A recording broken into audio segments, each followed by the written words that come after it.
Underworld Don Dawood ઇબ્રાહિમના નજીકના સાથી અને આંતરરાષ્ટ્રીય ડ્રગ તસ્કર સલીમ ઇસ્માઇલ ડોલાના નેટવર્ક ઉપર એન્ફોર્સમેન્ટ ડિરેક્ટોરેટને મુંબઈ ઝોનલ ઓફિસે મોટી કાર્યવાહી કરી 1.33 કરોડની રોકડ, વિદેશી ચલણ, સોનાના બિસ્કિટ અને બેંક બેલેન્સ ફ્રીઝ કર્યા છે।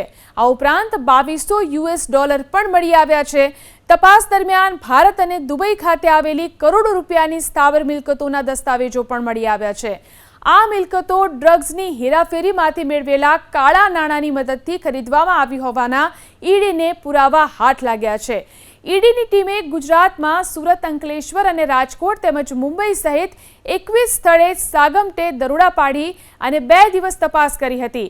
આ ઓપરેશન મની લોન્ડરિંગ અને આંતરરાષ્ટ્રીય ડ્રગ્સ હેરાફેરીના કેસ અંતર્ગત હાથ ધરવામાં આવ્યું હતું। ઈડીની આ કાર્યવાહી સલીમ ડોલા અને તેના સાથીદારો સામે છે, જેનું નેટવર્ક કેટલાક દેશોમાં ફેલાયેલું છે। ઈડીની તપાસમાં ખુલ્યું કે સુરત અને અંકલેશ્વરની કેમિકલ ફેક્ટરીઓમાં મોટા પ્રમાણમાં ડ્રગ્સનું ઉત્પાદન કરવામાં આવતું હતું, જેના હવાલા મુંબઈ અને રાજકોટથી પડતા હતા।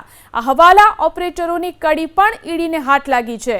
ઈડીના ઝોનલ ઓફિસરના દાવા મુજબ આ દરોડા મુખ્યત્વે એવા વિસ્તારમાં પાડવામાં આવી રહ્યા છે જ્યાં કાચું રસાયણ, જે અન્ય દવાના ઉત્પાદનમાં મહત્વનું ઘટક છે, અને સપ્લાય કરનારા કેમિકલ વેપારી કે જે આ પ્રકારના સિન્થેટિક ડ્રગ્સની સપ્લાય ચેઇનમાં જોડાયેલા છે।